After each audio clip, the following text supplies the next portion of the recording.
साथियों, इस श्रृंखला में हम सभी लग्नों में गुरु के सप्तम भाव में परिणामों के बारे में बात कर रहे हैं। अभी तक हम वृक लगन से लेकर वृश्चिक लगन तक सप्तम भाव में गुरु के बारे में बात कर चुके हैं और आज हम बात करेंगे धनु लग्न में सप्तम भाव मिथुन राशि में बैठे हुए गुरु के बारे में। आगे बात शुरू करें उसके पूर्व हम यह बता देते हैं कि इस चैप्टर के अंत में हम एक दो जरूरी सवालों का जवाब देंगे जो कि सभी के लिए काम के साबित होंगे।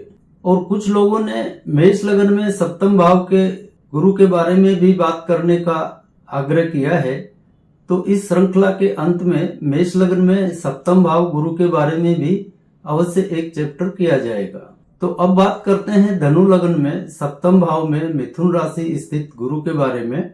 अब यहाँ पर आप देख रहे हैं कि धनु लग्न में गुरु लग्नेश हो जाता है, तो स्वाभाविक रूप से ही लगन के प्रति तो इनका दायित्व है ही, और अपने भाव से सप्तम बैठे हैं, इसलिए सप्तम भाव को यहाँ पर कमजोर ही माना जाएगा। या इसे आप यूं भी समझ सकते हैं कि लग्न यहाँ पर एक्टिव है और सप्तम भाव यहाँ पर डीएक्टिव है। अब इस बात का परिणाम आप यूं समझ सकते हैं कि लग्नेश है और सप्तम भाव में बैठा है, तो जब भी जातक का विवाह होगा यानी सप्तम एक्टिव होगा तो यह गुरु अपनी बिल्कुल विपरीत परिस्थितियों में आ जाएगा। और इन विपरीत परिस्थितियों का एक मुख्य परिणाम यह होता है कि जातक अपने जीवन साथी के आगे ज्यादा अपने नहीं चला पाता, यानी कि जीवन साथी ही अपनी बात मनवाने में हावी रहता है और जातक की उसके सामने चलती नहीं है। और इसके विस्तृत क्या परिणाम होते हैं सप्तम भाव एक्टिव होने के बाद में, वो तो हम अंत में बात करेंगे ही।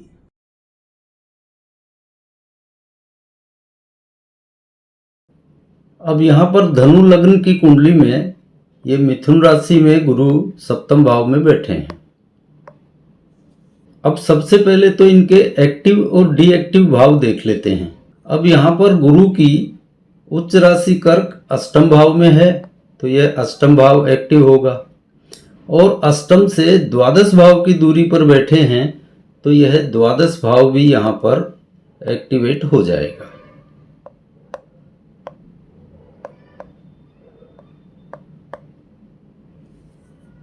मतलब यहाँ पर अष्टम और द्वादश ये दोनों भाव एक्टिवेट हो गए। अब यहाँ पर गुरु की नीच राशि मकर द्वितीय भाव में है, तो द्वितीय भाव डीएक्टिवेट होगा, और द्वितीय भाव से इनकी दूरी छठे भाव की है तो यह छठा भाव भी यहाँ पर डीएक्टिवेट होगा, यानी यहाँ पर दूसरा और छठा ये दोनों डीएक्टिवेट हो जाएंगे। अब आगे की बात करें उसके पहले हम यहाँ पर अष्टम और द्वादश के एक्टिव, द्वितीय और षष्ठ के डीएक्टिव होने के बारे में समझ लेते हैं। यहाँ अष्टम में उच्च है, इसलिए जातक तार्किक स्वभाव वाला होता है।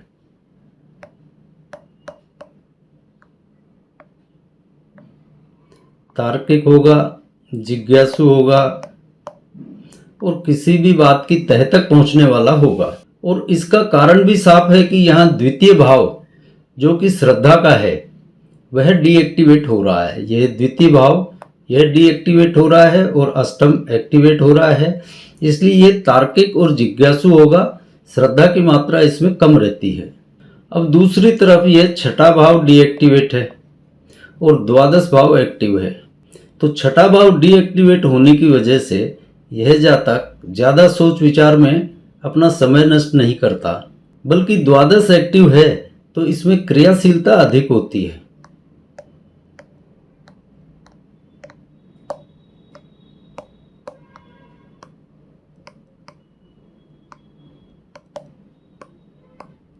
और सोच कम होगी, मतलब सोच में समय नष्ट नहीं करता, जो काम करना है उसको फटाफट करता है, ना तो इसमें आलस्य की वजह से या ज़्यादा सोचते रहने की वजह से कामों को लटकाता नहीं है, जो करना है वह कर डालता है, यानी क्रिया अधिक होती है इसमें। अब यहाँ तक हमने सामान्य फलों की बात तो कर ली है। अब आइए आते हैं मेन मुद्दे पर कि गुरु जो सप्तम भाव मिथुन राशि में बैठा है इसके क्या परिणाम होंगे।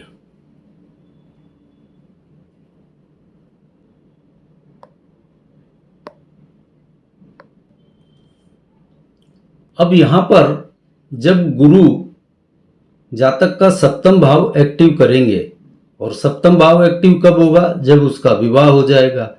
तो जब सप्तम भाव एक्टिव होगा उस समय यह तीसरा भाव यहाँ पर डीएक्टिवेट होगा।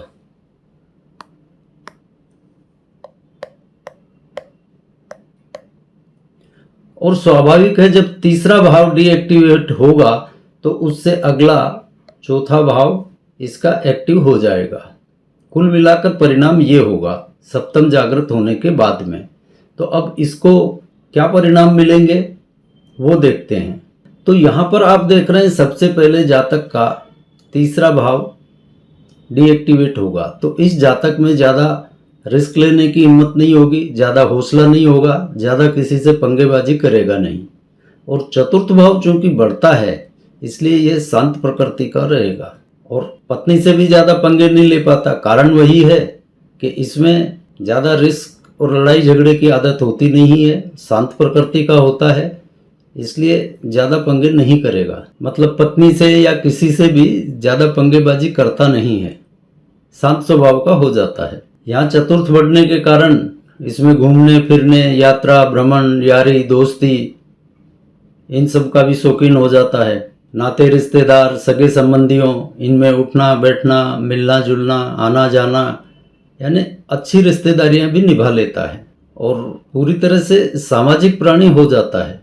और जब विवाह होता है तब इसका तृतीय समाप्त होकर चतुर्थ बढ़ता है। इस वजह से विवाह के पश्चात संपत्ति, वाहन, मकान, सुख साधन के सभी सामग्री जुटा लेता है और बिना किसी कष्ट बाधा के सुख के साधन बना लेता है। तो यह तो हमने बात की धनु लग्न में सप्तम भाव मिथुन राशि में स्थित गुरु के बारे में।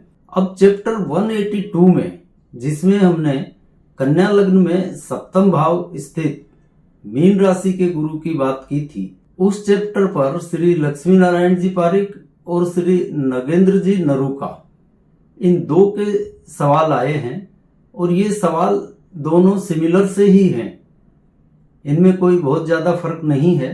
तो इस पर बात कर लेते हैं, यह सभी के लिए समझने के लिए उपयुक्त होगा।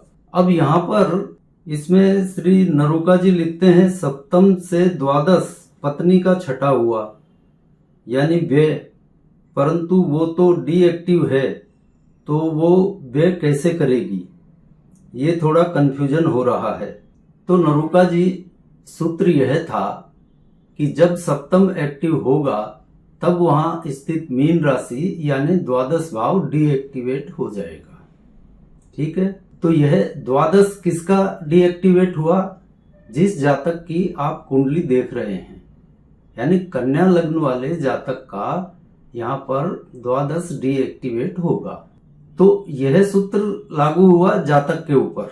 अब आइए इसी सूत्र को जातक की पत्नी पर लागू करके देखते हैं। तो पत्नी का स्थान है सप्तम और सप्तम भाव से द्वादश भाव की दूरी होती है छठी।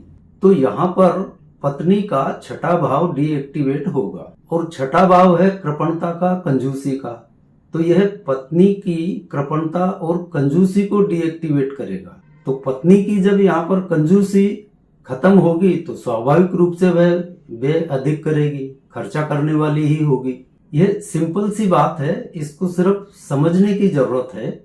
द्वादश हुआ है डीएक्टिव कन्या लग्न वाले जातक का, तो उसकी पत्नी का छठा यानी कृपणता वाला भाव डीएक्टिवेट होगा और जब कृपणता वाला भाव डीएक्टिवेट हुआ है तो स्वाभाविक रूप से वह खर्चा करने वाली होगी।